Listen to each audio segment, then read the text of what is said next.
Ya, shalom. Shalom. Ya, silakan duduk, Bapak Ibu. Senang sekali bisa berjumpa kembali dengan jemaat Mount Hermon ya. Terima kasih Pak Gembala dan Ibu Gembala yang sudah mengundang saya. Dan tanggal 31 Maret saya teringat, tadi saya duduk lagi duduk situ, saya flashback. Tuhan kasih ingat ya apa yang terjadi di bulan Maret ya. Bulan Maret tepatnya tanggal 21 Maret 2021 saat saya ada di rumah sakit Jantung Harapan Kita karena saya mengalami heart attack, penyumbatan jantung 100% ya. Dan disitulah saya merasakan kasih Tuhan yang luar biasa dalam ketakutan, dalam kecemasan ya, karena waktu itu COVID masih tinggi ya, dan saya dimasukkan di dalam ruang isolasi dan ada 8 orang yang di dalam kamar saya dan semuanya itu masuk keluar dan mati ya. Dan saya ingat sekali jam 1 malam ya, saya mendapatkan lawatan Tuhan. Saya mengalami pada waktu dalam ketakutan yang luar biasa ya, karena tidak bisa kontak dengan keluarga, HP disimpan. Dan disitulah saya mengalami perjumpaan dengan Tuhan, saya mengalami kasih Tuhan yang luar biasa. Jam 1 malam itu, ya saya mendengar ada sesosok berbaju putih, saya nggak lihat wajahnya, tapi penuh kemuliaan. Yang dikatakan, anakku jangan takut, aku akan menyertai engkau dan aku akan menyembuhkan. Ya. Dan dia berkata bahwa engkau harus melayani aku, kau tidak akan mati. Ya. Dan saya bersyukur tanggal 30 Maret hari ini, ya, tepatnya waktu itu saya di rumah sakit Jantung Harapan Kita, saya boleh pulang ke rumah dan saya bersuka cita boleh kumpul dengan di rumah. Dan pada waktu saya di rumah sakit saya berkata, Tuhan, saya mau melayani Engkau dan saya percaya saya menserahkan hidup saya. Dan Tuhan berikan hadiah kepada saya, ya, saya boleh keluar rumah sakit dengan sampai sehari ini boleh melayani Tuhan. Dan yang saya ingat itu adalah hadiah ulang tahun saya, karena besok ada ulang tahun saya 1 April. Ya, saya bersyukur ya Tuhan boleh memberikan hadiah yang luar biasa. Dan tanggal hari ini juga saya mendapatkan kabar ya, Tuhan kasih bonus di pasca ini. Anak laki saya boleh, istrinya boleh hamil. Ya, luar biasa. Ya, jadi kita dalam Tuhan ini memang Tuhan sering berikan kejutan-kejutan yang luar biasa ya. Tuhan berikan hadiah ya. Dan hadiah yang terbesar yang Tuhan berikan kepada kita adalah keselamatan. Karena anugerah terbesar adalah keselamatan dalam Kristus ya. Dan kita bersyukur kalau kita dipilih oleh Tuhan, kita boleh menjadi anak-anak Tuhan ya. Karena makna Natal itu berbicara tentang ya ini. Tema saya adalah kemenangan yang memberi kemenangan. Karena Yesus sudah memberi kita kemenangan ya, dan sudah dibayar lunas di kayu salib. Dan dia tidak akan mengulanginya lagi ya. Semua penyakit kelemahan kita ya, kuasa dosa sudah dipatahkan oleh Yesus di kayu salib ya. Karena itu siang hari ini saya akan berbicara bagaimana supaya kita hidup dalam kemenangan ya. Karena Tuhan sudah memberikan kita kemenangan itu, dan sudah 100% kemenangan itu tinggal tergantung dari kita. Karena kita masih hidup dalam dunia ini, masih hidup dengan darah dan daging, masih banyak kita bisa jatuh dalam dosa. Dan bagaimana supaya kita hidup ini bisa memberikan kemenangan ya. Gak gampang ya, karena sering daging ini lemah, sering kita jatuh dalam dosa. Nah, di siang hari ini menjelang sore ini saya akan menyampaikan bagaimana kita boleh mengalami kemenangan demi kemenangan di dalam Kristus ya. Yang pertama adalah bisa ya terus saja ya, ini bentar saya lihat tulisannya kecil-kecil ya.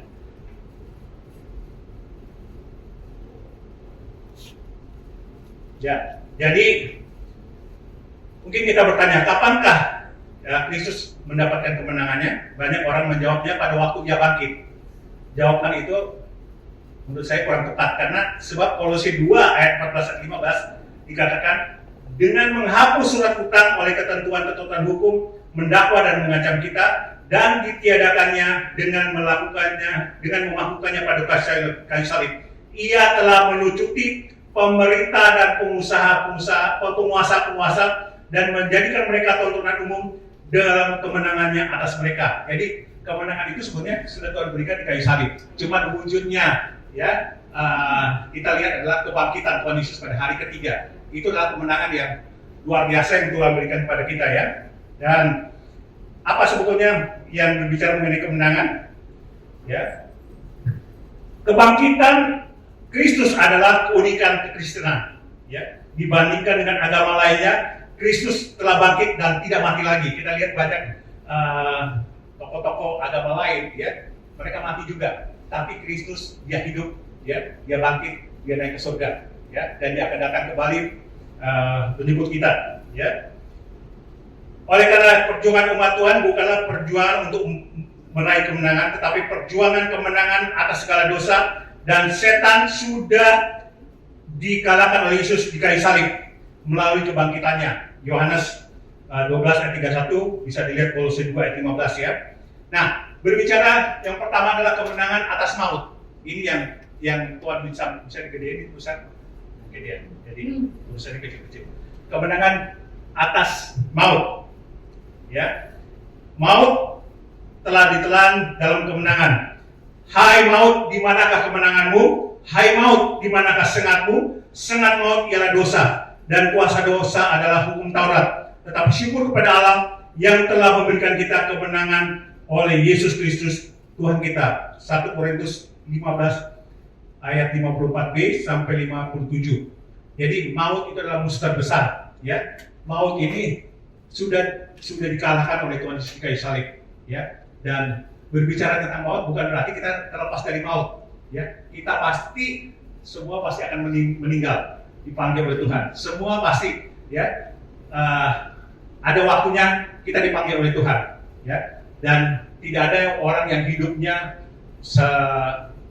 hidup abadi, ya. Kita waktu dikatakan firman Tuhan umur 70, 80, mungkin ada di antara kita bisa sampai 90, 100, ya.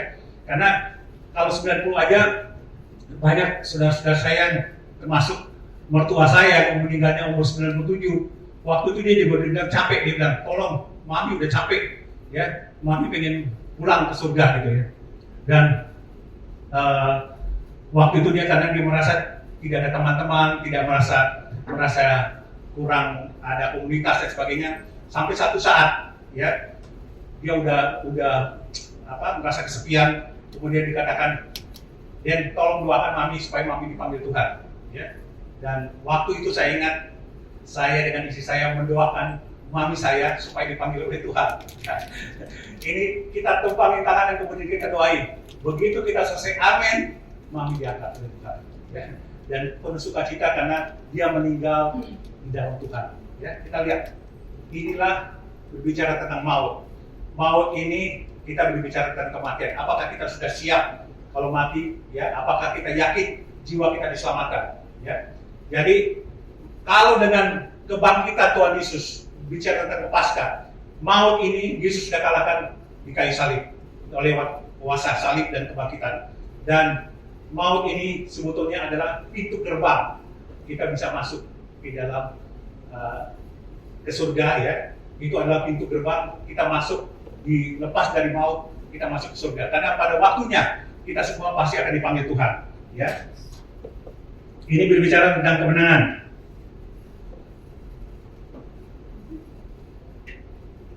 Ya, kita katakan dalam 1 Tesalonika 4 ayat 13 dikatakan firman Tuhan, firman Tuhan mengatakan, Tuhan menyebut orang percaya yang meninggal sebagai orang tertidur, seperti tertulis dalam 1 Tesalonika 4:13. Selanjutnya kami tidak mau saudara-saudara bahwa kamu tidak mengetahui tentang mereka yang meninggal, supaya kamu jangan berduka cita seperti orang-orang yang lain tidak mempunyai pengharapan. Tuhan Yesus sudah meninggalkan maut, namun Ia mengubah maut itu menjadi sesuatu yang berguna bagi umatnya, yaitu yang dikatakan menjadi pintu gerbang menuju kemuliaan kekal. Oleh karena itu Paulus berkata, karena bagiku hidup adalah Kristus dan mati adalah keuntungan. Filipi 1 ayat 21.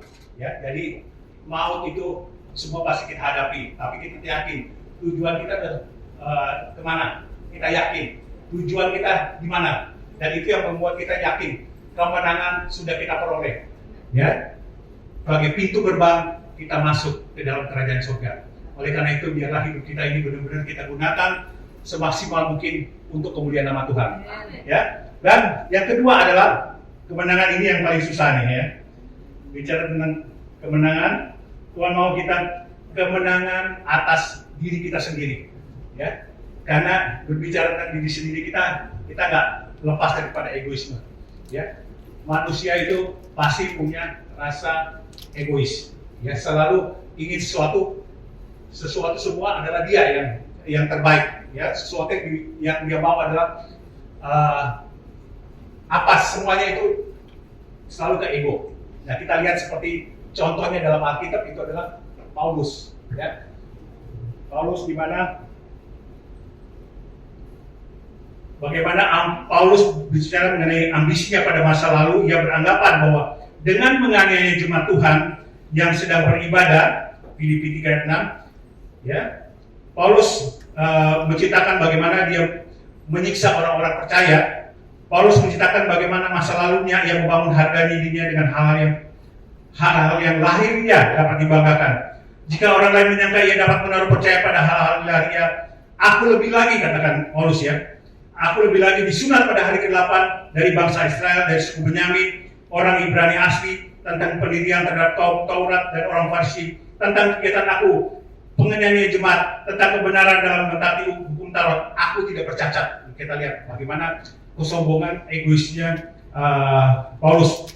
Namun kita lihat setelah mengenal Yesus sebagai juru selamat, ambisi Paulus berubah seperti yang tertulis dalam Filipi 3 ayat 10. Yang kuhendaki adalah mengenal Dia dan kuasa kebangkitannya dan persekutuan dalam penderitaannya.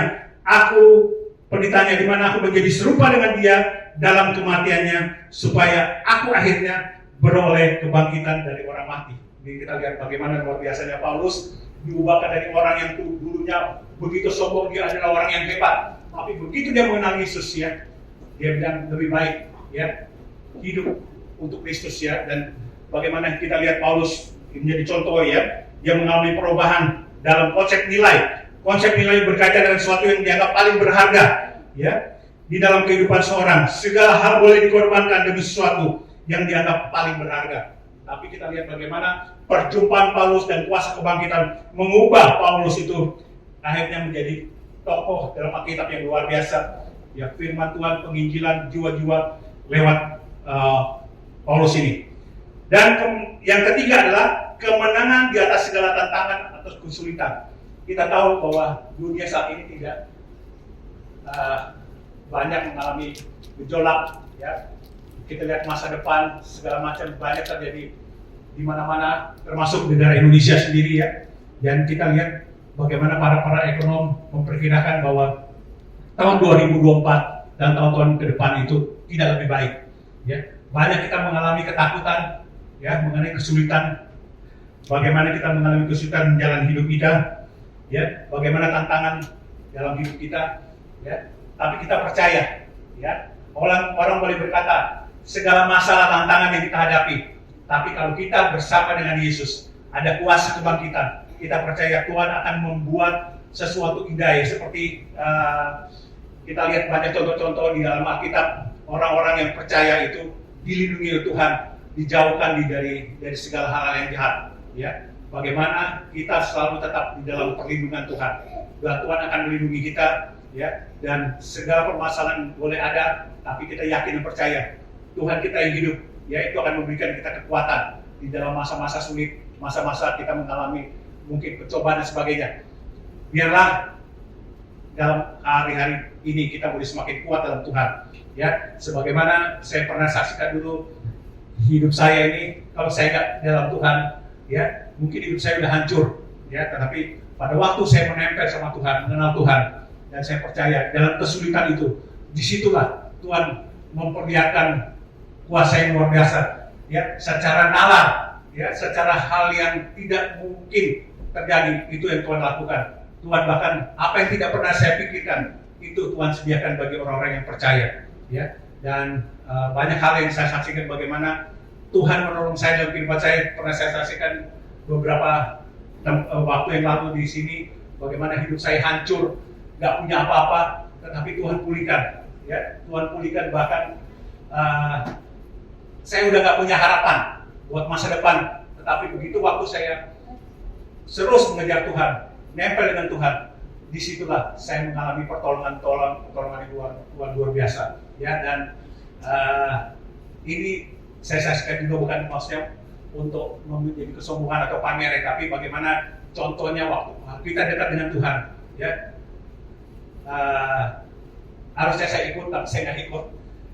Bulan Mei istri saya mendapatkan bonus ya dari seseorang untuk pergi ke Amerika ya, selama hampir 3 minggu, dibayarin semua. Ya, cuma saya bilang saya nggak ikut lah, saya mau layan di sini dulu Pak.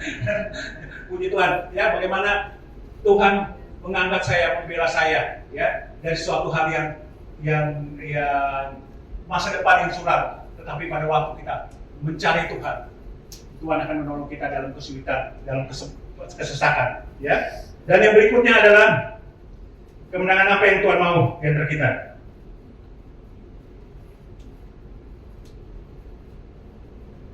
Ya, ini satu contoh juga ya. Dalam kita lihat Yesus sendiri berikan contoh. Ya, saya sangat terharu sekali. Saya sangat ini sekali pada waktu kita lihat Yesus waktu disalibkan dalam keadaan sangat menderita, dia masih bisa berdoa untuk mengampuni orang-orang yang menyalibkan dia. Ya, juga ia masih memperhatikan ibunya. Dikatakan dia meminta Yohanes salah satu muridnya untuk memperhatikan Maria. Yesus menjadi tokoh yang lebih daripada pemenang. Ya. Jadi kita lihat contoh Yesus sendiri memberikan contoh dalam keadaan dia menderita, dia masih memikirkan orang lain.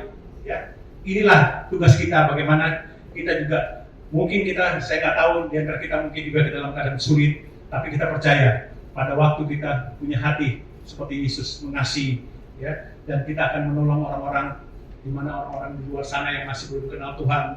Itu yang membuat hati kita terus menyala-nyala melalui Tuhan. Ya, inilah kemenangan.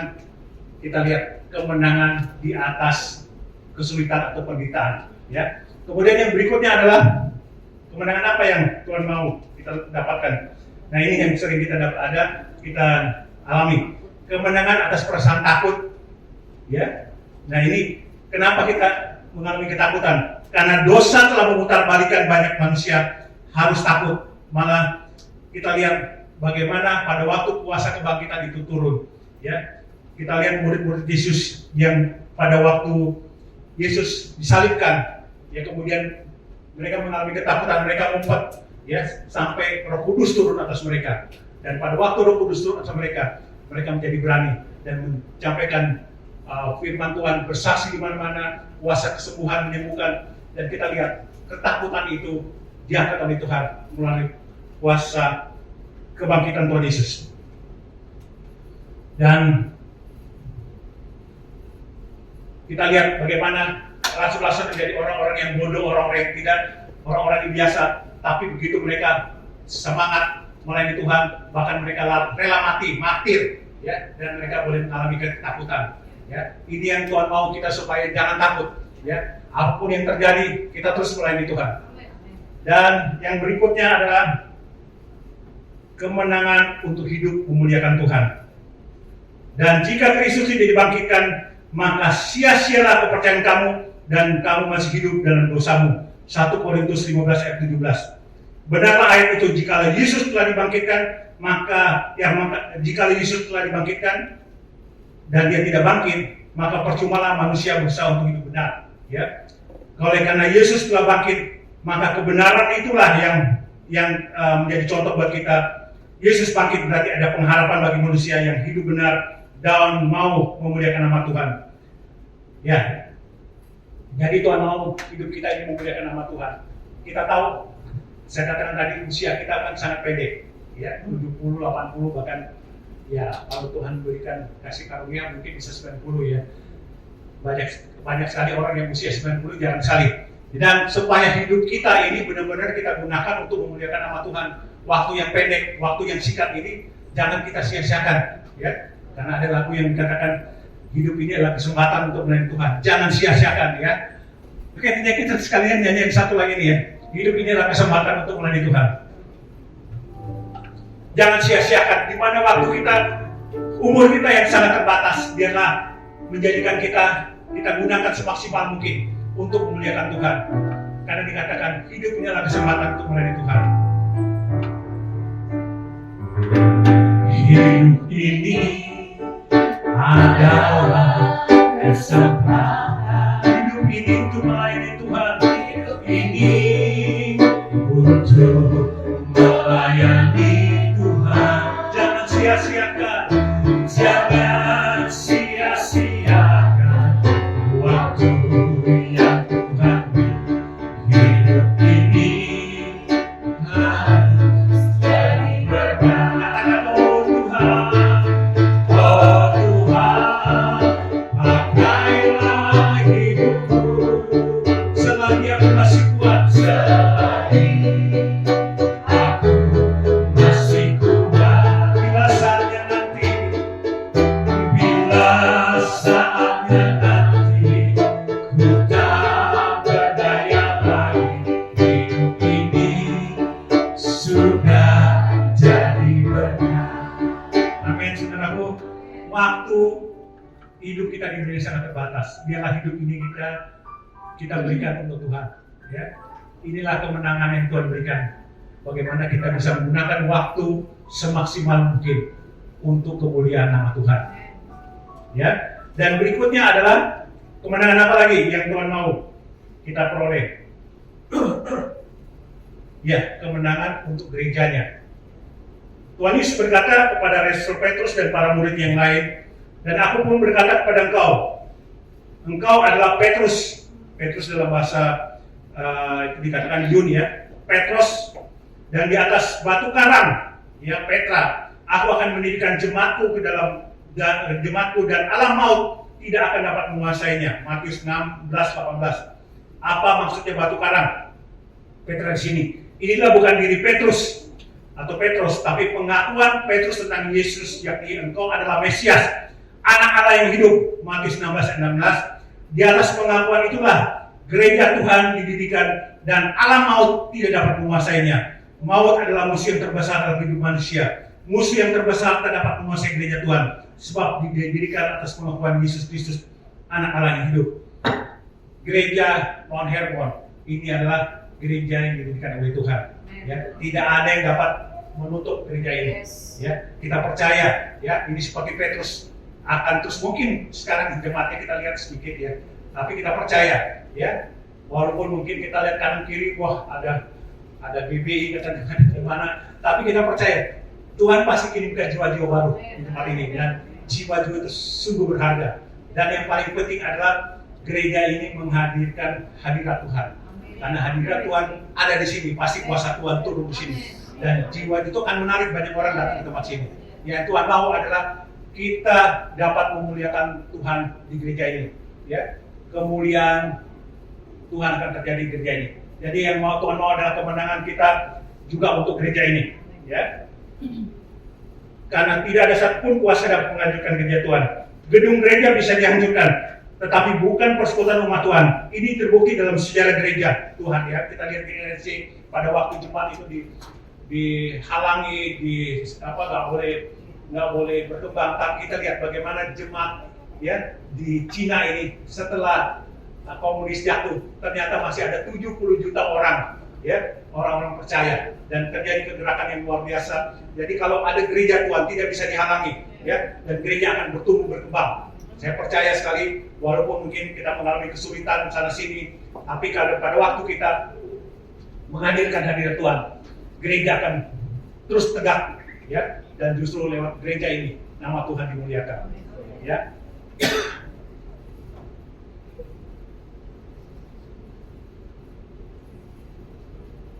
Walaupun kita hanya minoritas, hanya sedikit, tapi kita percaya lewat jumlah orang yang sedikit ini tapi berdampak, ya. Disitulah hadirat Tuhan dinyatakan di kehidupan umatnya.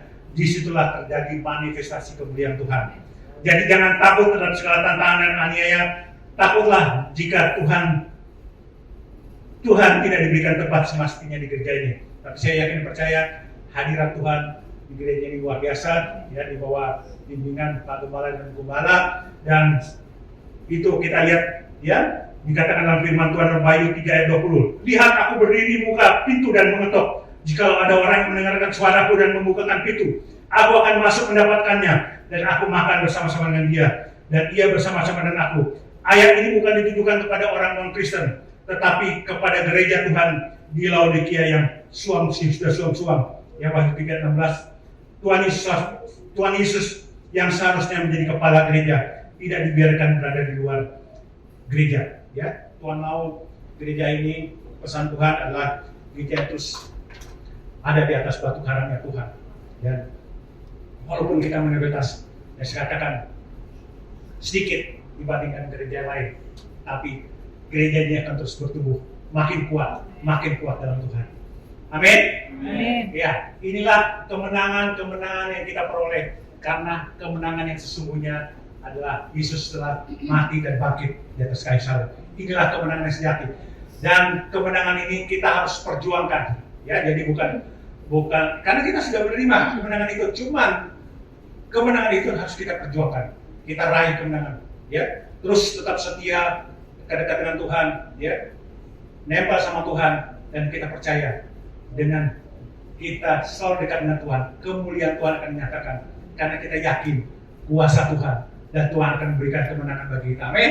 Amin. Ya, sehingga kita nyanyikan ku yakin kuasa Tuhan. Kemenangan terjadi di sini. Amin. Kita nyanyikan pujian ini.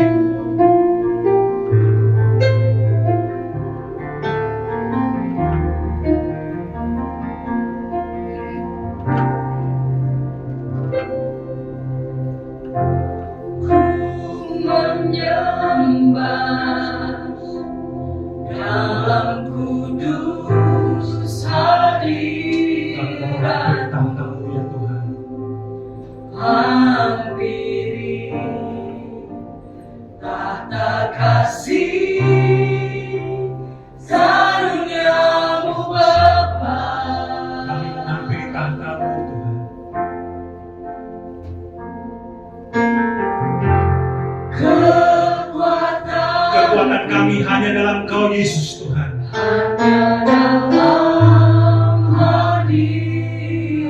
Dan Engkaulah segalanya bagi kami Tuhan. Yesusku, hanya Kaulah segala. Yakinlah Tuhan hadir di tengah-tengah kita pada sore hari ini. Ku yakin Tuhan. Ku yakin Kau hadir. Rasakan kuasa Tuhan. Ku rasakan kuasa yang tak terbatas. Kami yakin Tuhan. Kau nyata di sini Tuhan. Kemenangan terjadi di sini Tuhan. Kemenangan terjadi di sini.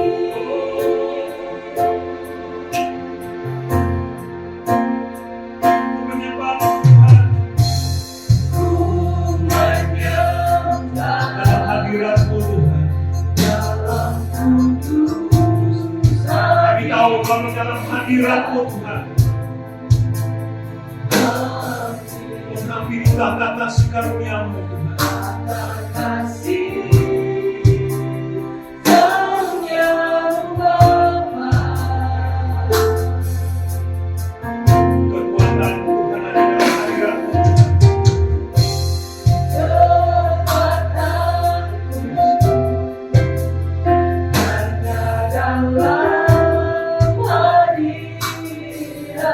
Karena Engkaulah segalanya bagi kami Tuhan.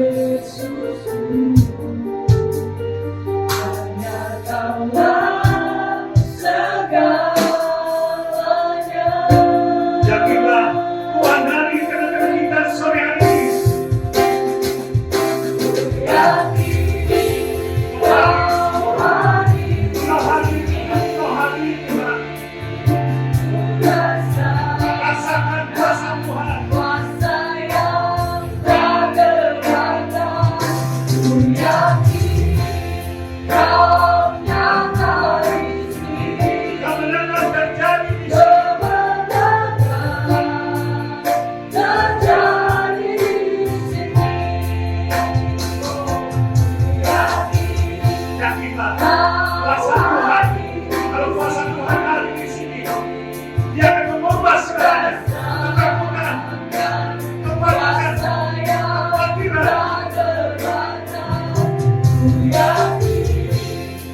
Raja